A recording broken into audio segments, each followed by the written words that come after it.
This episode is brought to you by Sir Charles Hard Cider, which is proudly brewed in Philadelphia by Original 13 Cider Works. Visit their tasting room on American Street to enjoy their cider, as well as locally sourced food from their kitchen. Look for Sir Charles Hard Cider in local establishments and visit sircharlescider.com for more information. Folks, this is Jade and Greg.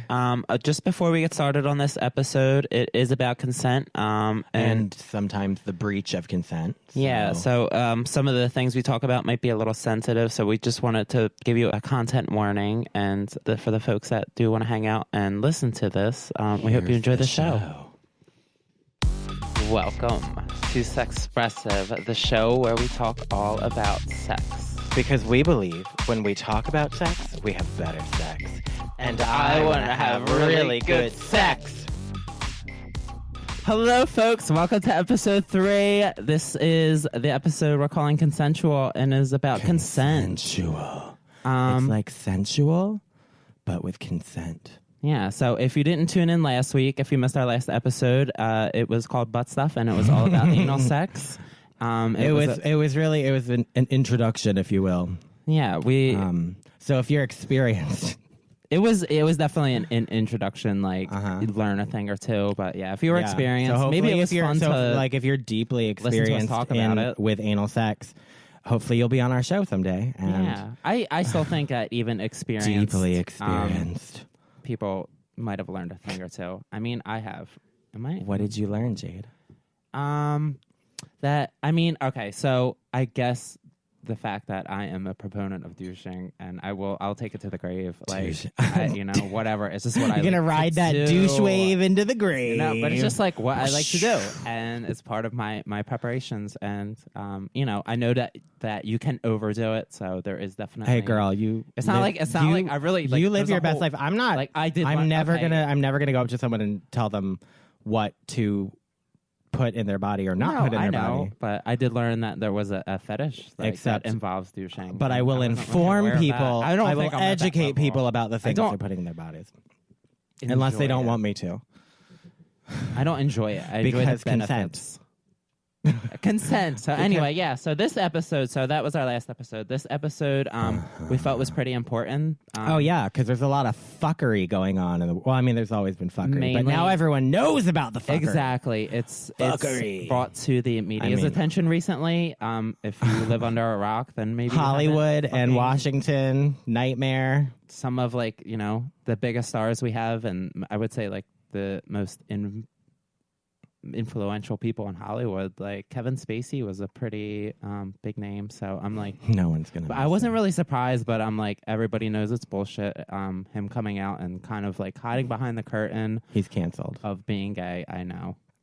I do. I think he's a great actor though, and it's just like a shame to hear, but it's good that these people are being held accountable. So, but anyway, so I guess a lot of people don't really understand or have a problem with communicating consent and understanding what it means. And there seems to be a large community a large community of people on this planet who struggle with consent. That community, we like to call them men. Yeah, I hate to single it down, and I'm like, I don't know, I'm like, I guess I hate to be like sexist or sound sexist, but yeah, it definitely seems to be a problem stemming from men. And and if a single person messages us or tweets us about some not all men bullshit, I will literally make the next episode an hour and a half of me screaming into the microphone. Well, please do, because I would like to see like just at the top of my lungs. No, I'll just scream. There will be no words. It'll be nonverbal screaming for an hour and a half.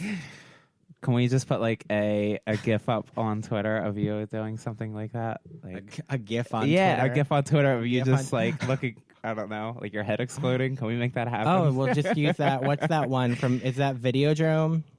Where the guy's head explodes? Come on, I'm looking at you, Daddy Podcast. You're a nerd. That movie where the guy's head explodes. Is that Videodrome? Sure. Oh my God. I have no idea what that is. You so like if you want to see you like fucked up movies.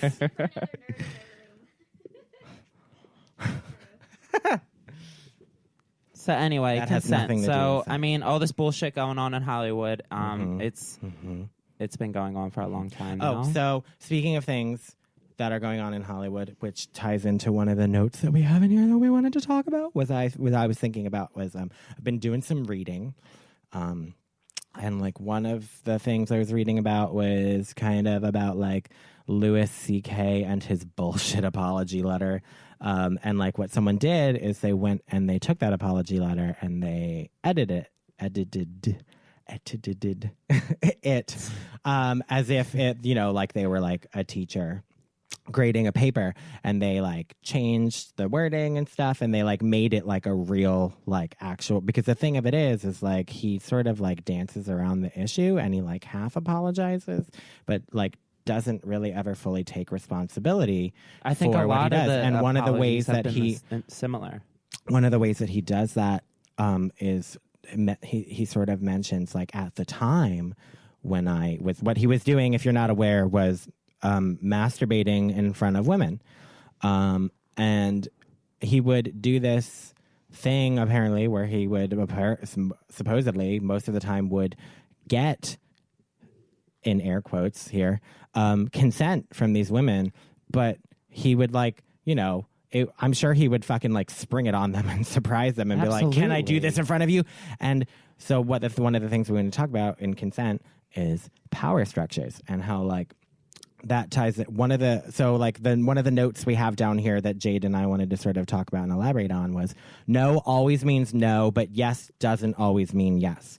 And one of the reasons for that is power structures. And one of the things they talk about in this article I was reading is about how because of the position of power that Louis C.K. had over these women in their careers, they were not really in a situation where they could actually fully consent to that situation anyway, because he had control over the situation where like these women might have felt like they could have like had their whole careers ruined if they said no. And then there's also like the weird, like, I'm sure some of these women felt trapped in this weird fucked up thing where it's like, well, he didn't touch me, so can I really say I was assaulted? And I'm like, yeah, you like can. to them, they I don't know. I feel like try to like downplay it to themselves to make like that, and that's why I guess a lot of these women have struggled with it for so long. They kind of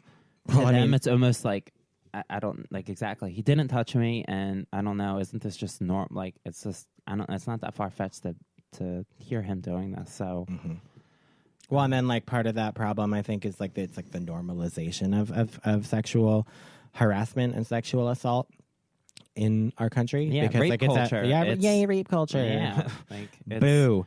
And like it's like I see so many people now in this situation where all of this stuff is coming to light and people are opening up about their experiences, and we're seeing the Me Too hashtag. I see a lot of people struggling with like those kinds of like, I guess they feel are gray areas. Like I wasn't like outwardly jumped upon and like groped or raped or whatever. So that means like I wasn't technically assaulted. And I'm like, well, I know that we've all been sort of raised to think that that thing that happened to you was not a big deal, but it is. And so I see all these people struggling with like downplaying, and like I know that I do that too, like, and with some of the experiences that I've had in the past with having my consent breached, and like because it's not necessarily situations again where like I was fighting back and said no, and then like legitimately, well, not legitimately is not the word I should use, so forgive me for that, but like fully like being raped through penetration, right? Okay. So like being forcibly raped, I guess is the word I should say. In a situation where like I have not been forcibly raped or forcibly assaulted per se, I have and it's still a thing that I struggle with, and like it's something that like I was looking to, hopefully we'll get into that at some point in this episode, is that like I haven't really talked a lot about those situations because of the culture that's built around it, which is like, well, is it really that bad? You're and a bottom like, anyway. how much did you, Exactly. or like how much, well, like even if it's not like a situation where I'm like having sex though, but is a sexual situation, but like, it's like how much of it is my responsibility, because, you know, I have to take responsibility for my own actions as well. In every situation, especially in sexual situations. But it's like, I think that's a thing that we're struggling with right now in our culture is like figuring out and I know a lot of, you know, some people are talking about like sex panic. Everyone's going to freak out and have a sex panic. And like everyone's going to be accused of being like an abuser or a sexual. And I'm like, well, if you're not, then you don't have a problem.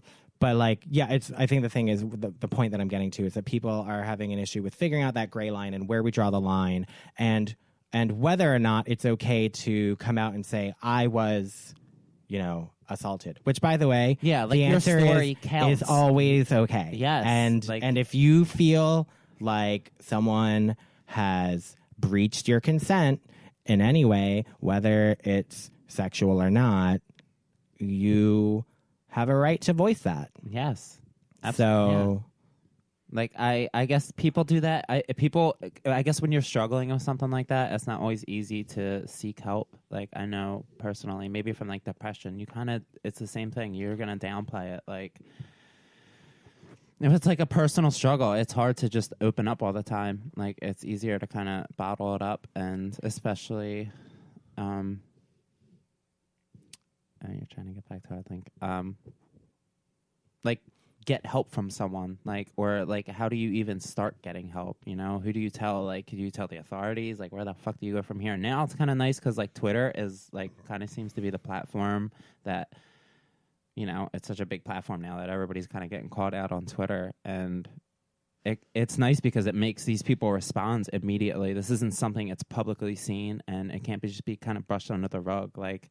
You know, like some of the Scientology bullshit that's like you don't ever hear anything about really what goes on inside because there's a lot of, I mean, I'm not sure, but I've heard stories and I'm like, there's absolutely like, sounds like wrongdoing going on in that place. Like, just a definitely breach of consent from what I've heard. So, but yeah, I know that, and that's a big part of like the Hollywood, you know, world too.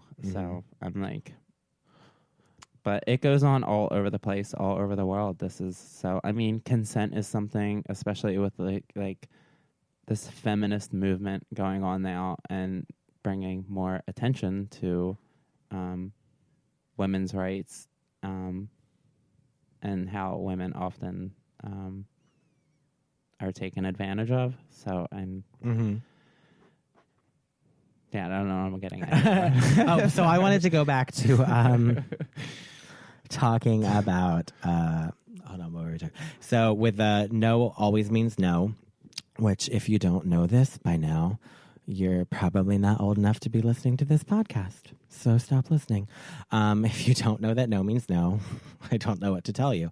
But yeah, yes doesn't always mean yes. And what we mean by that is that sometimes people can be, because like we were saying, sexual assault isn't always forced. Sometimes it is coercive. Sometimes people are lured into situations or sort of tricked into situations or pressured. There's all sorts of like societal pressures that could be put into play to make someone feel obligated to consent. And that's where... That's like an interest. I think that's like a thing that gets overlooked sometimes when we're talking about consent, is because it's always like, we really need to drive home no means no, because apparently so many people don't fucking get it. But we also need to somehow get people to understand that like someone can say yes, physically, like out loud, verbally say yes to having sex and still be raped, because they can have been put in a situation where they felt like if they did not say yes to having that sex or participating in the sexual act, that there would be repercussions. So that's not real consent. That's coerced consent, which is like a lot of what like that's kind of like what weird like what Louis C.K. manipulative was people. doing. Yeah, he's like using his power position, using like manipulation to put people in a situation where like they're like they could say no.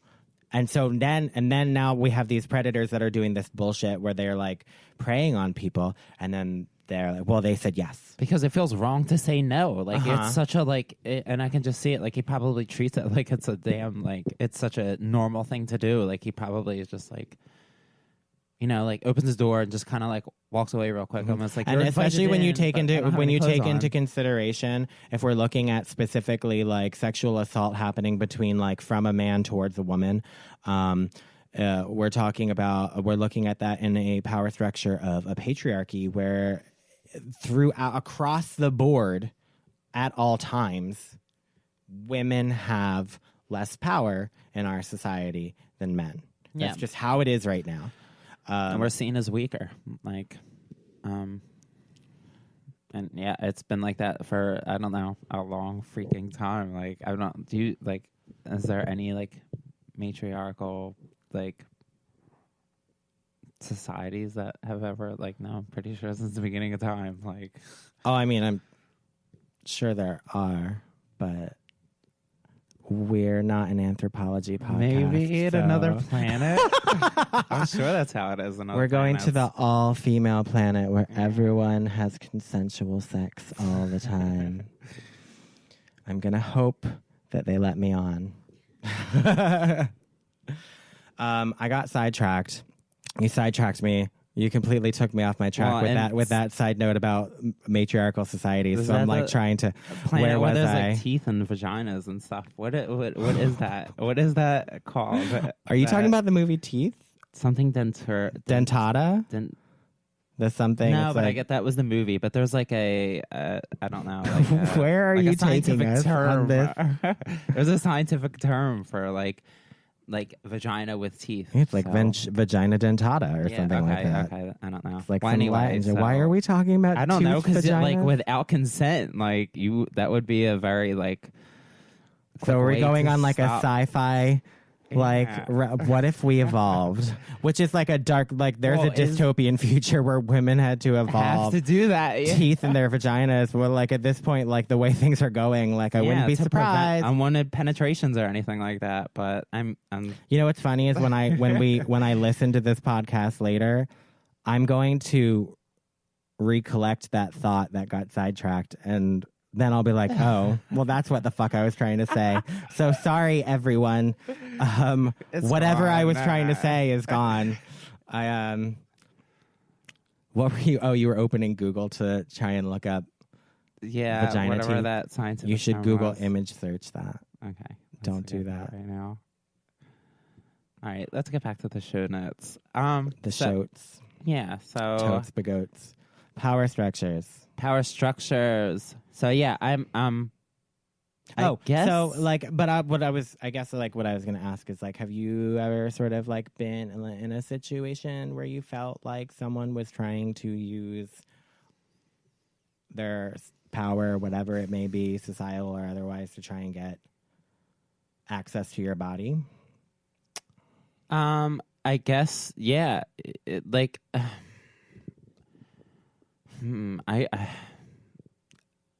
there's been like maybe not directly like no one, but I mean people have approached me, men usually, and they're like, or maybe will like touch me like and like definitely like out of nowhere, and that's it's like fucked up.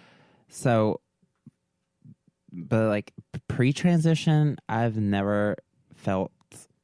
I never experienced that. Mm-hmm. I'm like now I definitely just feel a bit. Oh yeah, that's one of a the lot more I like sexualized. So it's like Tell me about that. I'm really curious about that. I want to hear more about how going through HRT and all right, so like to be like visually realized, I guess. Yeah, so I guess like roles for me in society have kind of changed a little bit. I'm definitely like treated differently now. So, and it's like I guess something like I guess I didn't realize until like it would start happening, and I'm like, some things are nice, like people hold doors open for me now and shit. But I'm like, you know, people kind of like stare at me now, or like I've definitely had strangers like just say like really inappropriate things to me. But like with consent, like when regarding sex, I've definitely like faced issues. I don't know if I was like gonna get into that right away, but I mean like. Would you but like just like as a like an aside, but like in regard to that, would you say that would in terms of like the sexual experiences you've had, where people were viewing you as male versus the sexual experiences you're having now, would you say that you're having more experiences in which people are your partners are coercive or cajoling into trying to get things out of you? I have never had to, like, I've never become more aware of, like, my boundaries than now. They've been kind of pushed and sometimes crossed, and sometimes, you know, I don't know how to, like, kind of handle that. So I'm like, I learned from that. And so, yeah, my boundaries have definitely been crossed before. And that's okay. No, it's not. It's not okay, but it's okay to learn from that. Like, you can not like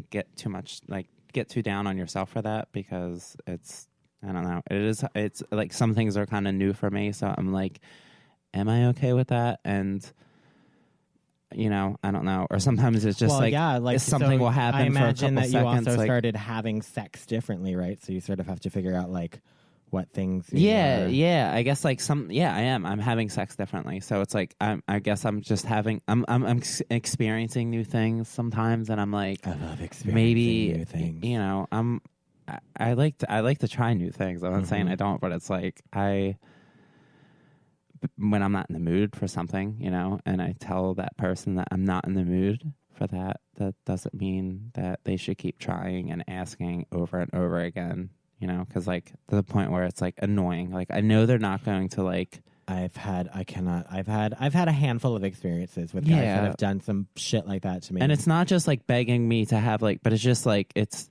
more than like verbal. It's almost like they're just kind of like putting themselves in positions that I'm like, you know what I mean? I like know exactly they're trying to enter, and someone's knocking on the back door. Yeah, exactly. Like, no, this door is we're closed for the night. Sorry. Like, but I mean, and it's like at first it's not really a big problem to say no or anything like that, but after a while it's kind of it's uncomfortable. Like, you know, I shouldn't have to say no more than once. Exactly. Like, and it's just I don't know. You just kind of feel like disrespected. Like, and I guess I've never really had that happen like in the bedroom before. Like, I've never felt like, I don't know. I've had my boundaries like pushed, or where I've almost like, you know, some men now like are aggressive kissers, and they tell you they want to, you know, grab your whole head and like bring you in, and it's just like, and okay, so normally, if you're going like at it, that's fine. But if you've been kissing for 10 seconds, there's no need to grab the back of my head and pull me towards you. And if I go to like jerk my head back, you know, like that's the cue to like fucking back off. Like, so I've had, you know, I guess to the point where like I've never experienced that before, but now I've had to like push people off me. Like, it's just. Like, you need to, like, I don't know. Like, it's just too much. It's fucked up. Yeah. So, yeah, I guess, like, those are just some of the experiences. Like, I've also had, like, just strange men, like, sitting in the park, like, and now I got, like, if I'm just sitting in a park and someone sits next to me and I'm like, yeah, it's like, I don't know. Maybe it looks like a creepy old guy. I'm a nice person. I'll talk to people. It's me, and if Jade. I'm that creepy. No, you are. It's me. I'm the one in the park. But Lauren's missing, which means that Sam's probably here. Oh, okay. Okay. Is Sam here? I knew. Yeah. Sam's here. So anyway, like, get to the guy in the park, and it's just like, so he's like, I had been wearing stockings, and he was like, commented, I love stockings. So I'm like, oh yeah, so do I. And like, he was like, Yeah, I me really too, love love. to feel them and touch them, and didn't really Then like comment back. Yeah. Go buy a pair and put them on. Yeah. So he's like, can I touch your leg? He asked, and I said no, and like crossed my leg, and then like, so I just kind of smoked a cigarette, and he like reached over and just like grazed, just put his hands on my legs, and it was just like, it just kind of like, what are you doing? And that would have never happened like pre-transition. What was your I got up, I was like, what the hell are you doing? And walked away. Like at that point, I'm like, I'm proud of every person. I'm a tough bitch. Every time you can't that just chase they me freak off out bench, in the moment at someone who is trying to. No, I definitely called him out on it, but it was like it was just he like grazed my leg, and I'm like, what the fuck? So this is my call to all of you, unless obviously, like, I mean, again, read the situation. If it feels like someone might get violent with you, like, don't die. But tell that fucker not to fucking. This touch isn't you. a public park, though. Exactly. I felt totally safe and like read like, the situation. Yeah. But like, tell that fucker not to fucking touch you. Scream it at them. And let everyone in like a 100-foot radius of you be aware that someone is touching you. Let them know that that person touched you when you told them not exactly. Well, after that, public shaming, guys, it does wonders. Yeah. after that, and a few other like similar kind of creep stories, like I realized, like I was like, okay, definitely need to get some pepper spray, and my mom gave me this little like keychain alarm thing. So like if I ever need to like set an alarm off somewhere, like I have that little thing that I could do. But it's like. Is that like surreal for you going like sort of stepping into that world? Like, yeah, because I didn't expect it. Like I knew having to think about women that were kind of like shit. sexualized, and like I always heard like trans women, but like I just being like I'm 6 foot tall though. Like I kind of was just like, I mean, I don't know. Because I got to be honest. Like I mean, I know that I don't experience harassment the way that women do. I've never. Level. That's what I'm. Yeah, but it's verbal harassment all the time. Like to the point where it's not even a thing. But like to be touched is different. Like I've never had that. Like I was just since you and I have started being friends and all the stories that you've been telling me, I'm just like Jesus fucking Christ. This is like guys, you need to fucking listen to these women because especially trans women because they're literally being inundated with just fucking harassment all the time, every day. And I'm not exaggerating. Whenever I talk to my trans friends, my trans female friends, they are just constantly telling me about some fucker who said or did something awful to them. And I'm like, this is their everyday. So it shouldn't fucking be like that. So stop. I'm going to cut out your tongues and break your hands. Violence. I'll get teeth installed in my vagina. So yes, when you have your gender confirmation surgery, can you add some teeth in there. Is there like, can you get teeth? Is that like are there attachments that I can get? Are they retractable? Because I want to have good sex sometimes. Get like an I need to Inspector Gadget vagina that can like do. Well, I mean, again, like I said, we're all going to be cyborgs in the future. I can't fucking wait because I'm having all of my joints replaced. Oh yeah, I was gonna say I've already so, we're gonna mod each other out and be able to switch body parts and. And you're gonna have. I'll deluxe vagina. You're absolutely. gonna get the deluxe package. It will be though. I'm like I'm like when it comes to that though. And it should have in the event of something on which hopefully. It will not, but in the event of something happening, I wanted to have like a really like official sort of sci-fi sounding like robot like computer lady voice who speaks over the the whole like lab. But it's intercom. Like, well, yeah, no, but like so it's like you have not been authorized with consent, like just like the doors slamming shut. But I want to hear the robot lady. Because I think that would be great. What the fuck? Can you install a robot? Can you please install a robot voice into my vagina? I was going to be like a whole hardwire, like wires and all that. Oh my God. Where are you going to keep all that? I don't know. I'll just put it, I have no idea. I'm sure they make room. They'll take stuff out. Yeah, that you don't get rid of that appendix or something like that. Well, there you go. I consent to you removing my unnecessary organs to replace with wires cyborg for my cyborg vagina. Yeah. So, I mean, tell me some of the stories you've had. So, yeah, to get back on topic. Tell me here, some stories of terrible things that have happened to you. But I mean, like, issues you've had to, like. I mean, I've definitely face, had like, issues with fucking, but with guys who don't seem to understand. No. Now, something to also clarify or elaborate on is that the idea of continued consent throughout a sexual experience. So what that means is that at the beginning of a sexual experience, when you or one or however many other people have consented to enjoy a sexual experience together. So that's great that everyone's there and they're on board. And it starts out great, but that does not mean that everything that you do or want to do in that sexual experience is going to be consented upon by your partner or partners, depending on how many. So, like, just because someone, for instance, like agreed to have oral sex with you does not mean that they're automatically going to let you stick it in another orifice, for instance, which is like, I'm probably sure like something that you're very familiar with. I know that I am times that I've tried to like hook up with guys and have like a low key kind of not fucking, kind of sex situation. Yeah. And it's like you said with the knocking on the back door, and it's just like the persistence. I know, like, give it up already. I'm not saying you can't come. Especially, I'm just saying, and you're I'm like, not which like, not, well, now you can't. Me. Now we're not. Now I'm annoyed. So no, you can come, but I'm not going to help you with it. But so like, okay, so let me tell you a story. One time I was out at the fucking Barbary, which is a nightmare.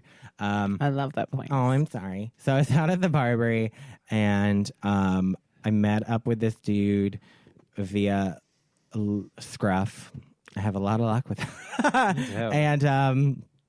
And so he said he lived in the area, right? And so that we were talking, we met up in the bar, and then like we were going to go home and do stuff. And he said he lived in the area, and I was like, okay, so let's get a cab there or whatever. But keep in mind, like, this is at a point in time where I'm not, and I'm still not super familiar with a lot of like North Philly. I just don't know the area that well. No, neither do I. Don't. So like he takes me back like to his Art place, Street. and we get to his place, and I'm like, where are we right now? And keep in mind, it's like 3 a.m, or like, somewhere between 2 to 3 a.m. We were at a nightclub. And he's like, oh, we're in Kensington, which I'm like, if you're not familiar with Philadelphia, Kensington's not the greatest neighborhood, especially if you're not from that neighborhood and you're there at 3 a.m. So I was like, okay, well, I guess I'm definitely. Yeah, I would. I was like, I guess I'm staying here at least until the sun comes up, right? So like, and I was like, which I can commit to that. That shouldn't be too bad. It was the weirdest fucking. So he's living in like a house with like, it's like a house with other roommates situation. Which would be normal, except that like some of the they all had like their own floors, but it wasn't like floored apartments. It was like a house, but they all just had their own floors. And then like someone was like a mom with a kid, and like someone. It was very strange. I was like immediately uncomfortable, and so we go to his place, and like we're fooling around, and I had made it pretty clear that it was one of those situations where it's like, yes, I'm down to clown, but you're not sticking it in my butt. It's just not happening. I'm not prepared in any way. So no. And he just he kept like, so at first he was cool about it. And then like, he started like doing the like, yeah, like fingers started creeping around yeah. and shit. And I was like, I don't know why you're going back there, because that area is closed. I'm sorry. Exactly. The party has been moved to the front of the building. Please make way to the front of the building. And so he's like trying to sneak back there, and so I was just like, no, don't like do that. And so he was doing this weird like back and forth like manipulation / like negging thing where like he was being like, you're so hot, I can't believe that you're in my bed and you want to have sex with me, trying to like say that I was out of his league, build you up, and I was like, don't do that, because that's a turn off, first of all, and like don't like put yourself down when I'm like obviously I think you're fuckable, like but then that, shit falls out of people's mouths and then they suddenly become less attractive. I'm sure you've experienced. So like that starts turning me off. But then he's also like he's like, I know you want me to fuck you. And I was like, no, I really don't want you to fuck me. I've told you a number of times that I don't want you to fuck me. I can't stand that. I know you want it. I can't fucking stand that. Oh my God. I fucking don't. So I eventually just was like, I just like fucking got fed up and was just like, you know what? This whole thing is canceled. But like, I was like, this is before Uber existed.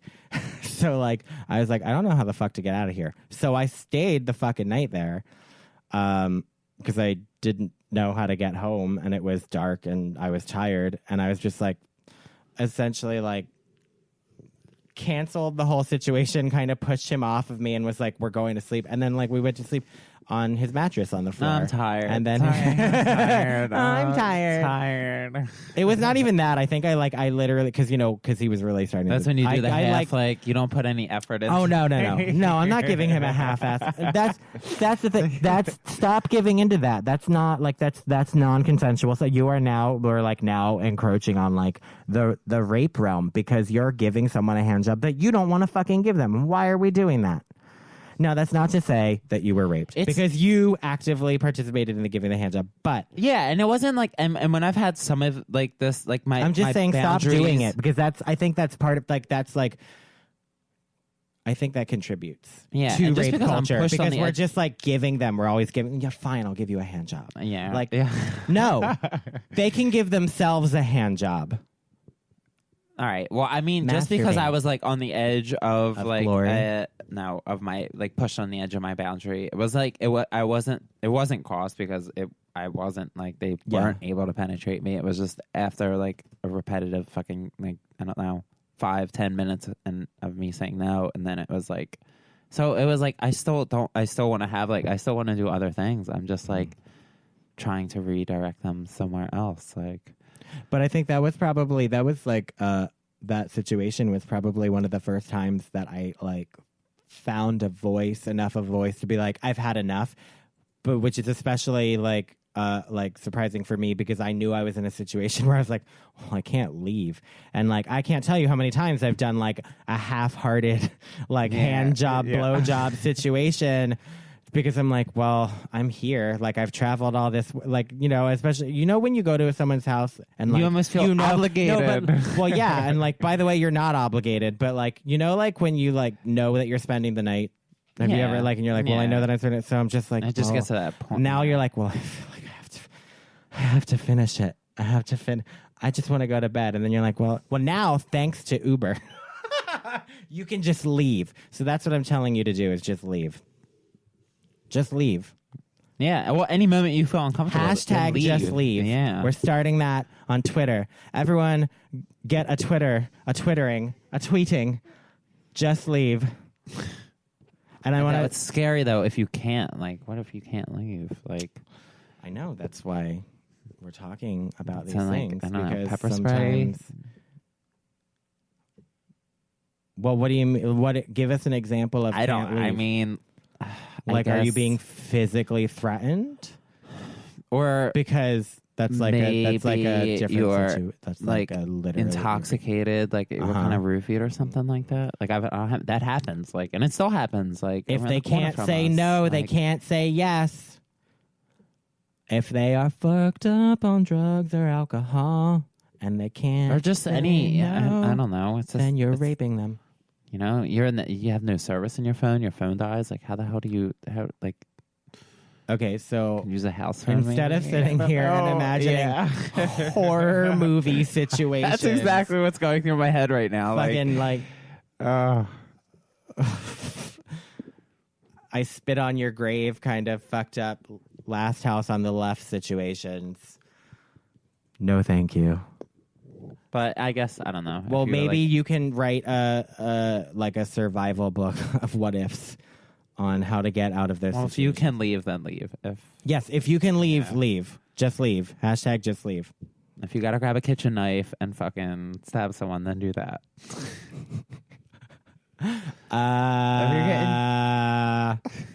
Are we allowed to condone murder on the show?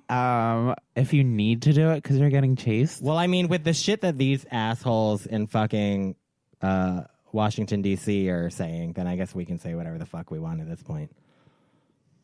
I mean, you can molest teenage girls and become an elected official. Yeah, so. Absolutely. Like, that's absolutely ridiculous. And it's so, I extra hate him too because of his whole, like, hate for, like, trans people. Did you know that he thinks this whole thing? I actually watched a video on Roy Moore. That he's like blaming it that it's like on the LGBT. It's big gay. It's big gay. Big gay. I didn't hear that. Gay. I heard him just say it was LGBT. I want to meet Big Gay. But yeah, it's like a conspiracy via Big Gay. They're trying to take him down. I'm like, at least come up with a plausible lie. I watched this woman speak on the Today Show, and I'm like, there's no. I'm sorry, but I don't think she was influenced to say this. Like, this is like this. I believe her like 100%, and I don't believe Roy Moore, but I don't believe most old. No, I don't. Men. I'm just like, it's just like, I guess because of the whole power structure thing, like he has more power than her. Exactly. Like that's like one of the things I was saying. It's like that I still haven't found that thought, but the one that got politicians derailed, are like fucking there's so many in a scumbags. society where like there's a power structure built into the society where you have less power. It's like makes it so I think that's why everyone's freaking out, because it's like it makes it so difficult once you realize and wake up to it. It makes it so difficult to actually fully enthusiastically consent, because like because if you really want to like dig deep into it, it's like, can someone give enthusiastic consent in a where they don't have power to begin with? I was thinking about this when I was watching Flashdance with my boyfriend Sam, because he had never seen it, and it was blowing me away. I hadn't watched it in a really long time, and it was blowing me away because like this movie, if you haven't seen it, is a movie that was made in the really early 80s, and it's geared towards like, I'm pretty sure the audience demographic was teenage girls. Because it's a movie about like a teenage girl who has aspirations of making it into the big dance academy, right? So like that's who their target audience was, teenage girls and some gay boys. And the whole fucking movie is a sexist nightmare, and it spends an hour and a half normalizing men treating women like objects. And it's a movie that's geared towards women. And I was just like, that's insane. To think that like this is the media that was being produced for these girls and these women at this time. So I'm like, it's like, and it's literally brainwashing is what it is. So like I was saying to Sam, is like, could it could almost be said that like probably at a period of time, especially like that point in time, like the early 80s in America, could any woman really fully enthusiastically consent to any of the things that were, because it's just like it's built into the society where it's just expected of her to be able to say yes to everything that happens anyway. So you have to think, is like, it gets to a point where like, are they saying yes because they really want to, or are they saying yes because they've been raised to think they're supposed to say yes? No, I agree. I think this generation is just a lot more like woke. Like we woke are, AF. Compared to like I don't know. I don't know when this movie came out. This is old. Flashdance, early 80s. Okay, so yeah, definitely. I mean, I'm looking at Sam and he's saying 83. We're just finally starting to see it change now. I feel like in the norm, like yeah, we're just like, and still there's so many problems with Hollywood. The whole like that like cis men playing roles as trans women, like that's the biggest bullshit. Well, ever. I mean, like Daddy Podcast was saying earlier, he hopes, and I hope, that they'll just completely just replace Hollywood. It'll be all new Hollywood. Yeah. It'll be a whole new Hollywood. Erase, eradicate. Based on talent and like... It's already on fire anyway, so just stop putting out the fires, let it burn to the ground, and then build it up again. Yeah. Millennials are killing Hollywood. Yay! I don't know if you heard that, but that was Sam saying millennials are killing Hollywood. Well, it's like, because I feel like millennials can work at it. Like, things aren't like they were. Like anybody can make a movie anywhere now or produce something anywhere. Whereas, like, I guess Hollywood got famous because that's where you had to go to produce something to make a movie. Now you can, not saying you couldn't do that anywhere before, but it was just, I don't know. I guess eventually it will kind of just crumble and fade away.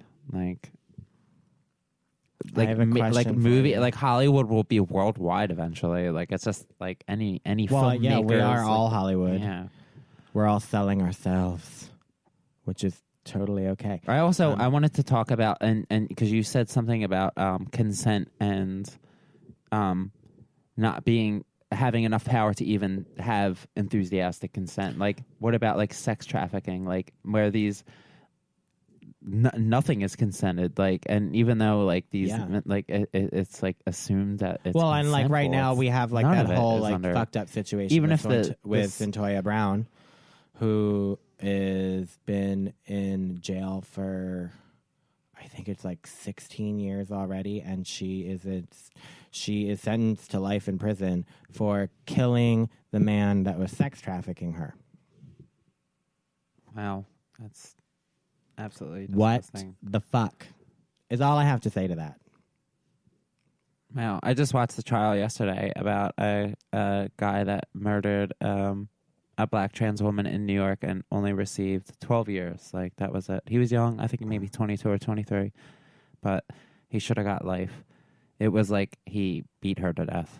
Broad daylight in front of his friends, and she was with her friends, and like he only got 12 years, like, for a hate crime. Like, I know, it's just not enough. We're just going to get into a whole fucking thing about the judicial. But you have a woman that's like, in prison for life because she had to like defend herself. Well, yeah, which by the way, so there is a lot of activism going on around that case right now and hopefully trying to find an appeal.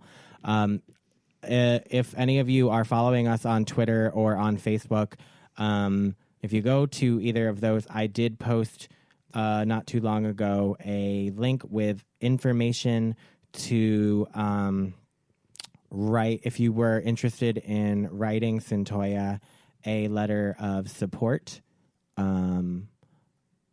There is information on her address there.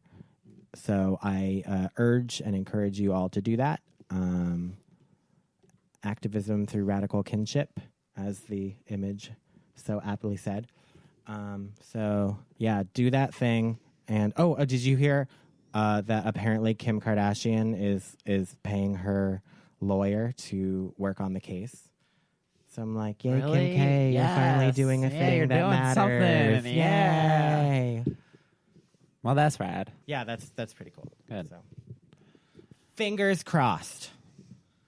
So what are you looking up? I think I'm. You're looking up glands from the Wi-Fi. Uh-oh. Yeah, we were Party's we over. were before we got to before we recorded this episode tonight, we were talking about some of the different glands buttholes, but like the different glands that everybody has, and we were having a casual conversation about glands. We're fucking hosts. That's why we have this about show. sex. Okay, that's just the us. funny thing is we don't know shit about science, so. Well, you can fucking research. Yeah. So anyway, we have access. Yeah. So far, we have access to the internet. If net neutrality gets taken away, maybe not. But then I'll just make things up. You'll just make things up. Yeah, just gonna have a whole sex education show where I just make up. I mean, it's what America's public education. I was gonna say it's sex how, education. Like, my sex education. They made it. First, the fucked of all. Let me tell you a real quick story about how when I was in high school and we were in health class in sex education, and in regards to glands.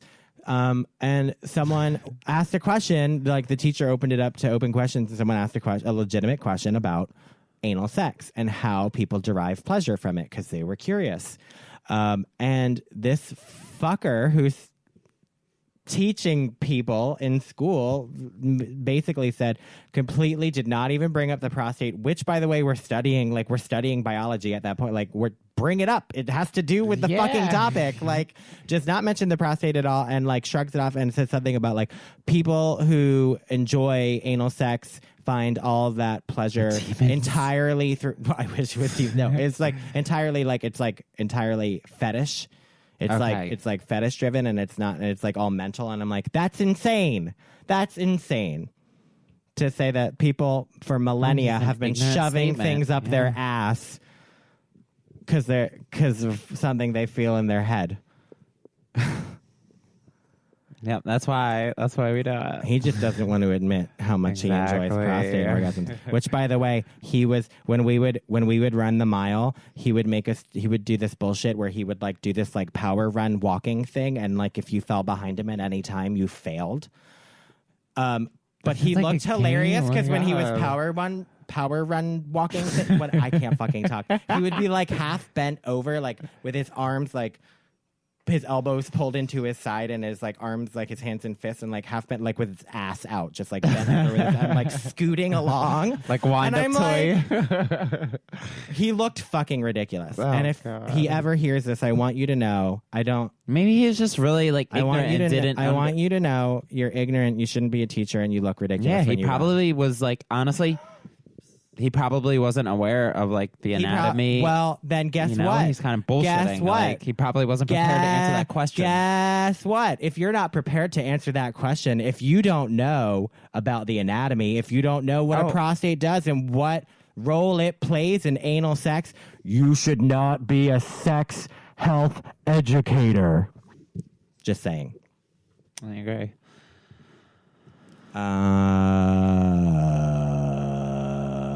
How long have we been talking? Like forever? Like 40 minutes maybe. About, and then we started like. Okay. Yeah, we got some time still. Because last time we had that little stopwatch.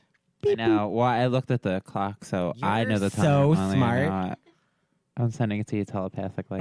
We've been talking, I don't know, maybe 40 minutes, 45 minutes sounds about right. Okay. So I want to talk a little bit about consent, finding consent non-verbally, which is tricky sometimes. It's interesting. Sometimes it's like responsive. Like what's the like almost like okay. So like, first I like flinch like a well yeah like pay attention to what your sexual partner's body is doing, because if you're not, what the fuck are you doing there? Like, let's see. So, sorry, my brain stopped, everyone. So nonverbal cues. So some people feel awkward about giving enthusiastic consent. And we were using that phrase a little bit earlier. And what that phrase means is it's literally what it sounds like: enthusiastically, verbally giving consent. I think ideally, what we all should be striving for in our sexual experiences is receiving that enthusiastic consent from our partners. Do you want to have sex right now? Yes, I do. And see how simple that was? Now, here's the thing. Is like, I know a lot of people feel awkward about, especially like when you're in the act of having sex, learning how to talk during sex is really weird. But open communication is a really important part of consent. Surprise, it's an important part of everything. It makes everything I'm work so much in more our vocal society. now when I have sex. And and that's the thing about enthusiastic consent. I was in some of the reading I was doing, like some of the advice that they gave was, you could try it with dirty talk, right? But like, but like if you are scared of like dirty talk, and because I can understand why, because I'm still figuring that out, and they're still like, am I going to say something that offends them? Which, if you think that, good job, because that means you're already in a worried about consent mindset. So thank you for being there.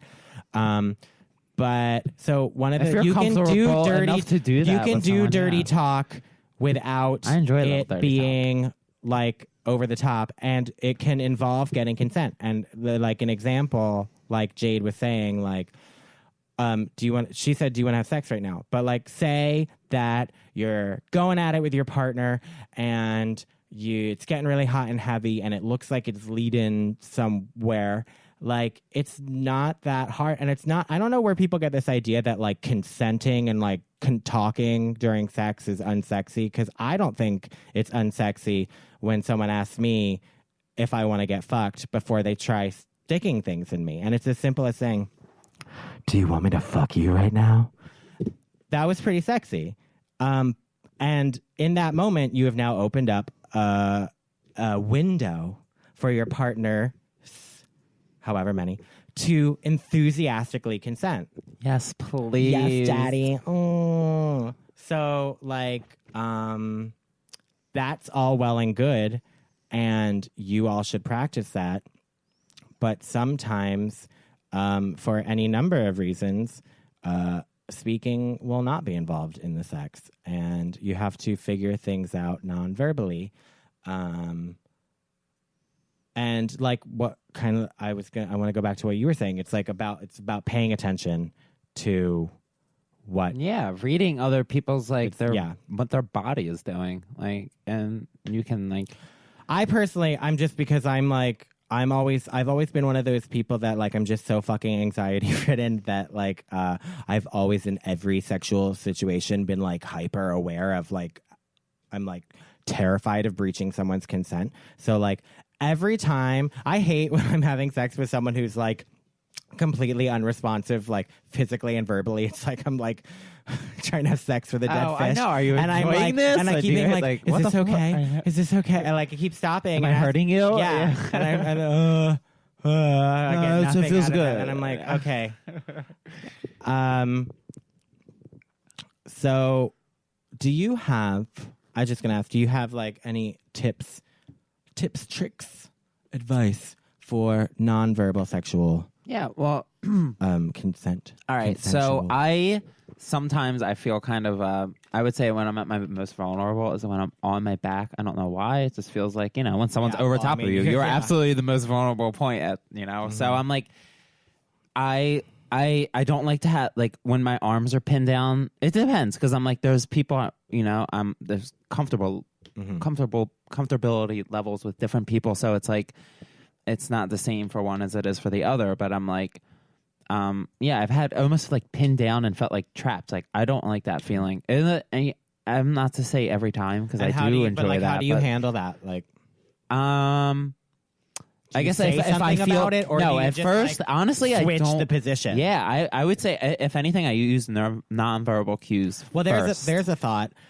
Not every so if you time, struggle with finding the sexiness in consent, which again, I need you to examine that. But if you struggle with that, or if you struggle, okay, so no can be a buzzkill in the bedroom. Hearing no can be a buzzkill in the bedroom, right? Yes. So especially if we're talking nonverbal cues, sometimes instead of viewing it as like, I was just thinking about, like, have you ever like taken someone's hand and moved them like away from something that you didn't want them to do? Yeah, specifically. But how about instead of thinking of it, instead of doing like, I mean, if especially if this is like you're still like like you want to continue this sexual situation, you're just not interested in that one thing they're doing. Like, instead of viewing it necessarily as like you have to say no and shut them down, view it as steering them towards something that you do redirect. So take that hand off of a body part that you don't want it on and put it on a body part you do want it on. Exactly. I always felt that. Okay, so another good way, this is a verbal way. This is like rewinding a bit, and it's like when you can redirect someone. I always think it's nice to be like, if they're pushing your boundary or something like that, and you could say, instead of saying no, don't do that, you can say, oh, it would be like, change it. It would be really hot, like if we did this. You don't have to like, you can change it into like, I don't know. You just don't have to say no. You could say, well, it would be really hot. Like, have you been a bad girl? Do you need a spanking? And you can say no, I've been good. Yeah. And then I'll say no. As I'll know that you did. I'll say, oh, you've been a good girl. I'm a good girl. And then I'll reward you. But yeah, anyway, so back to nonverbal cues, like, yeah, so like my hands, I would definitely like if I have like sometimes, all right, so like recently I've become a little bit more comfortable with like people touching my breasts. At first I wasn't, because I weren't like, I just felt really self-conscious about them. Like as they've grown a little bit, I'm like a little more, I guess, proud of them. So I'm like, okay, like I'll show them off. But it was like that took me a little bit to get over. So like, but like people would definitely like try to like, come on, that's second base. Yeah, what like, What's like that all about? So, but I would always like move their hand somewhere. Like I will take it off and put it like on my butt or something like that, because you can grab my butt. I'm fine with that. Like.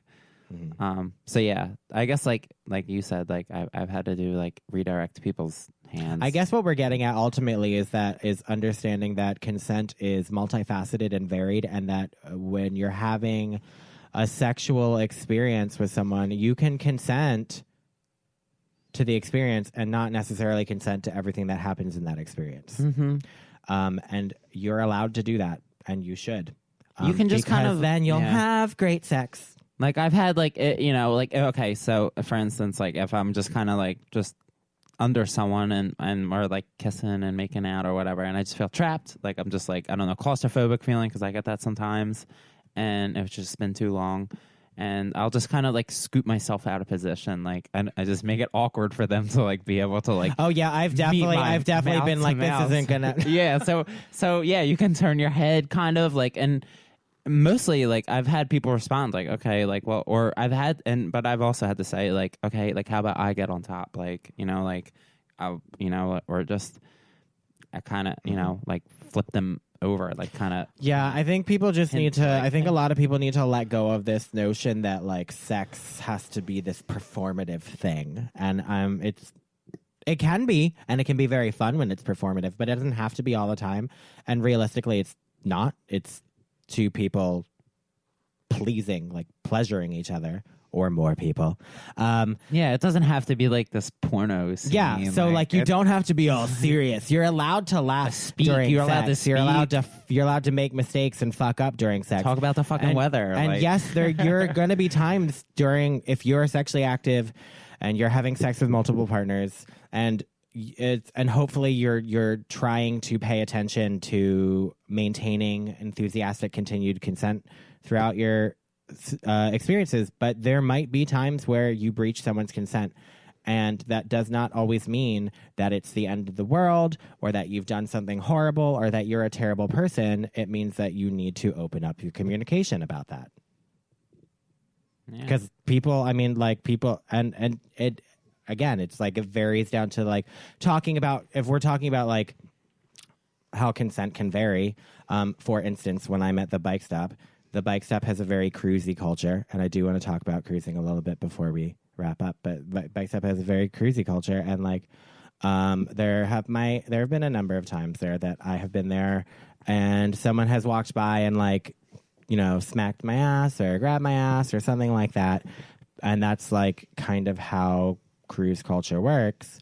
That must be like so I've been to the bike stop a few times, and I just want to say like I've never experienced that, and I know that's generally like like gay men there. So I don't know if like I don't like I don't know if there's so much of a female gay cruising culture. There might be, but I'm not familiar. Yeah, but I mean, even just being like, I've just never been like.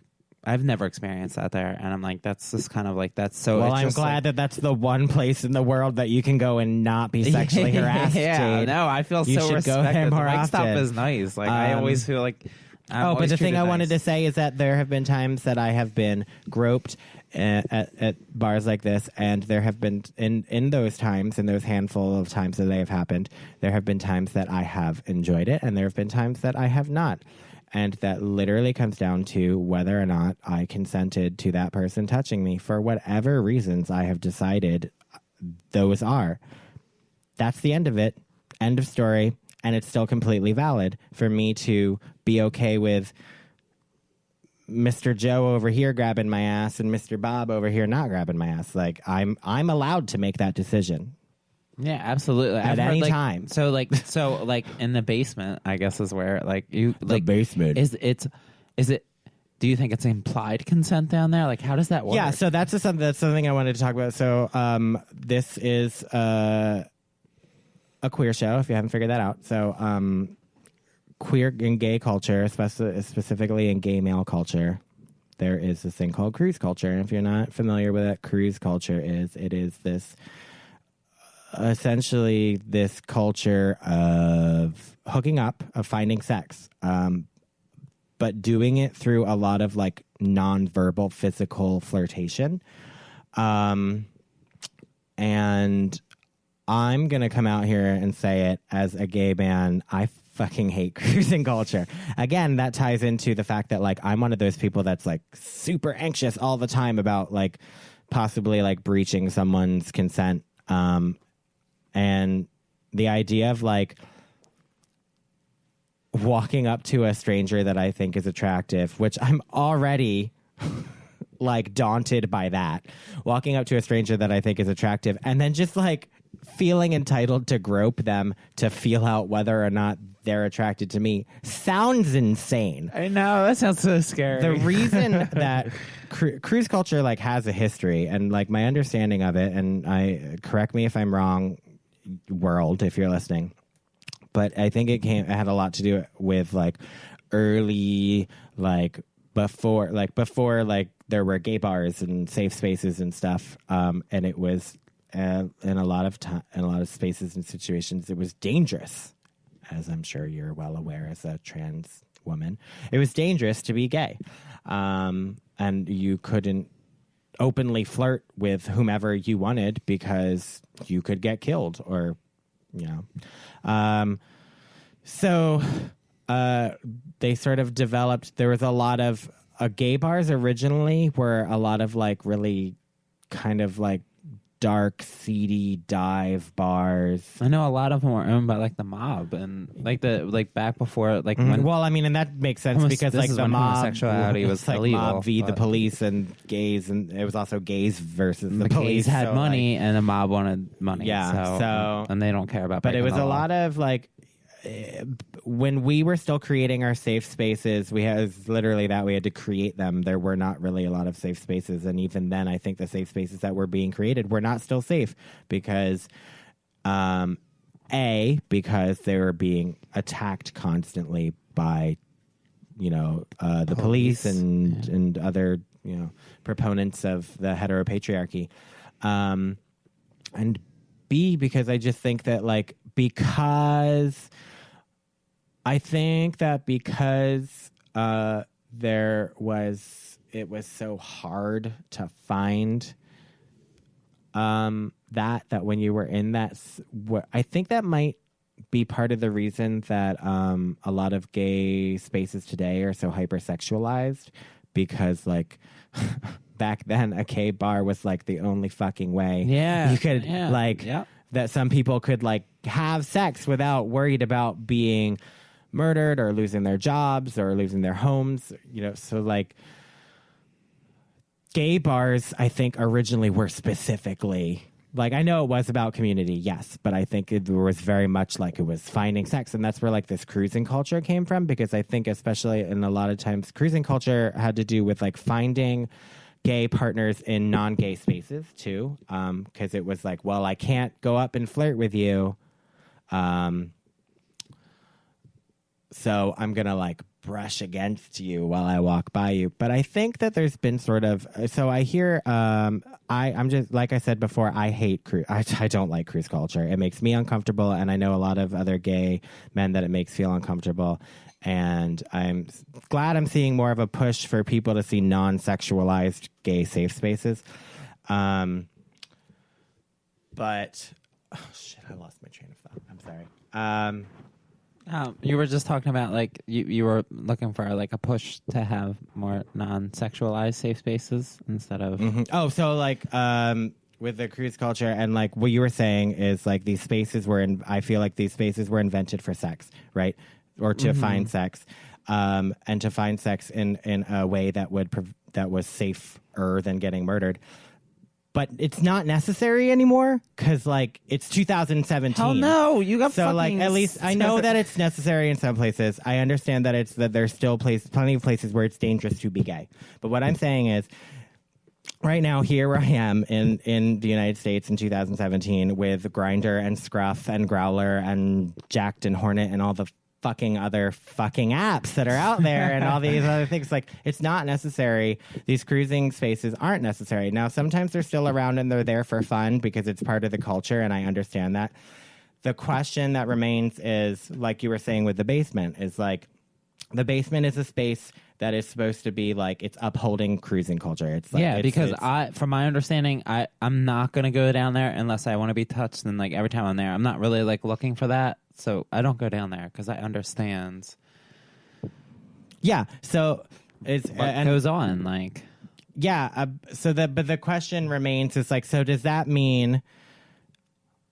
So I'm with you on like the implied consent thing. So there are some spaces that I think when you walk into them, you've implied that you are open to being approached sexually. Like if you go to a sex party, touch. Like I don't know how like it starts, but I mean like I'm assuming like touch, but I'm like you're no. Probably that's not to say that at any point in time you can't completely change your mind, decide that you don't want to be touched and leave.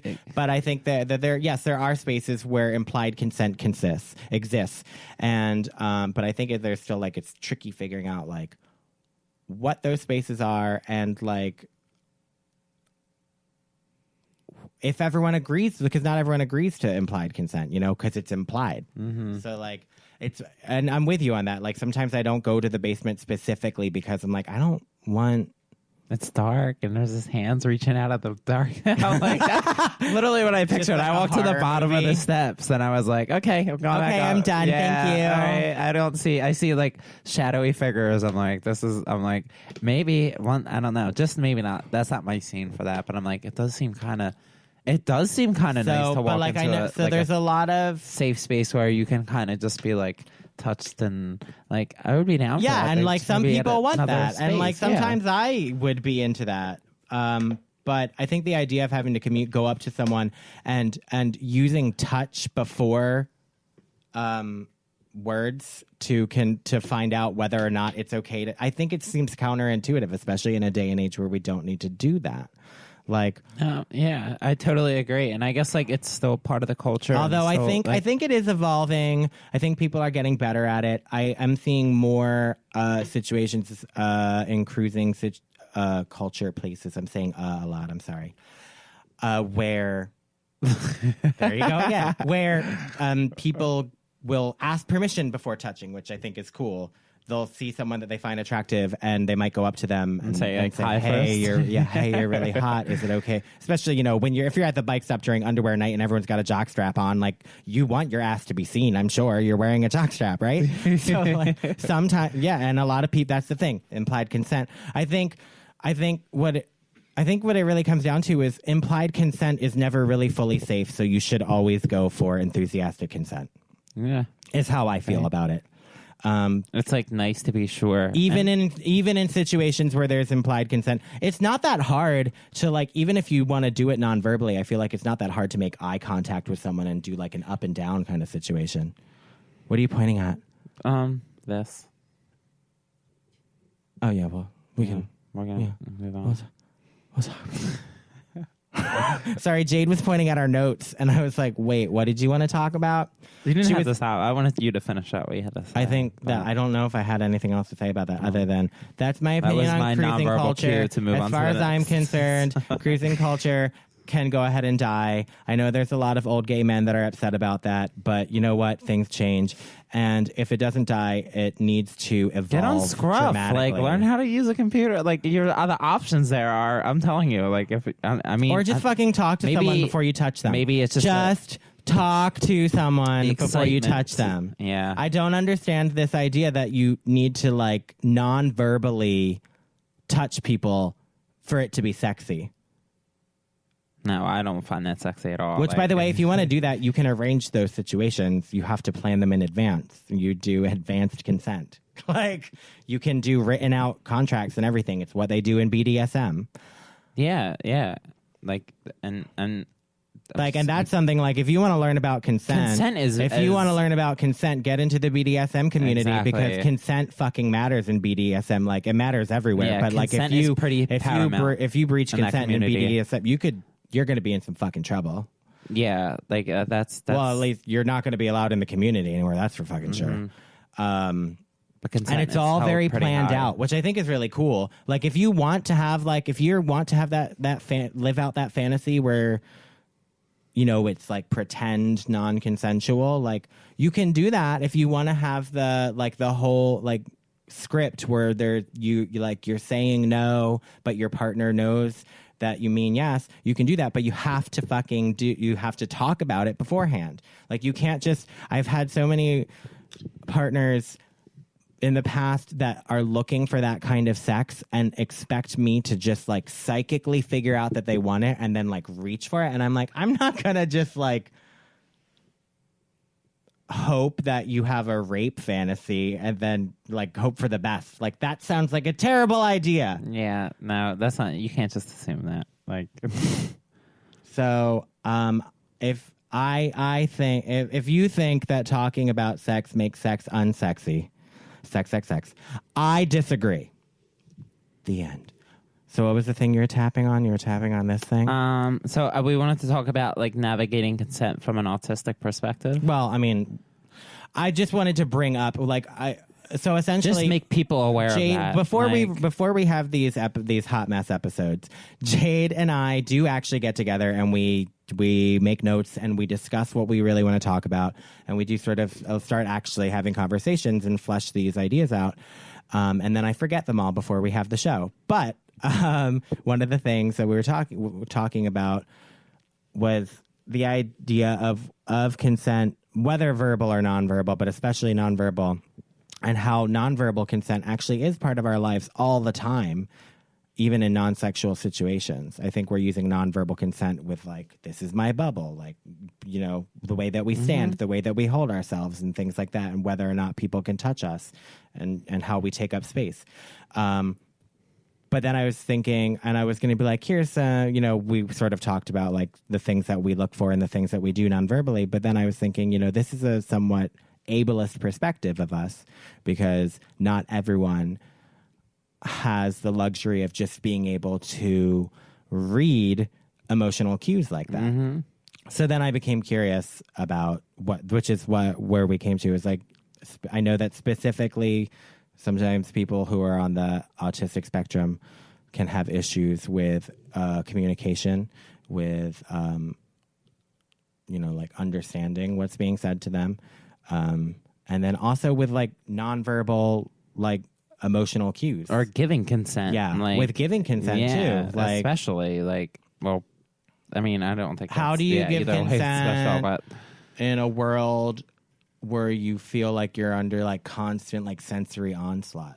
Like, it's just like a bigger challenge than like, like it's just another hurdle. Like, which we hope to like, I know that we were talking about hopefully like eventually having an episode on sex with disability, because disabled people have sex. Yeah. So if you do have a disability and you wanted to like share, please share some your thoughts or stories. Yeah. Jade, what are all the wonderful ways that people can contact us? Well, I guess the easiest way, I guess the most preferred way would be just through Twitter. But if you don't have a Twitter, we have an email. But anyway, our Twitter is twitter.com/sexpressivefm. And our email is jadeandgreg@sexpressivepodcast.com. We're also on Facebook. You can message me. We're also you can on message Facebook, us on Facebook. So please message us with your experiences. It doesn't just have to pertain to consent, by the way.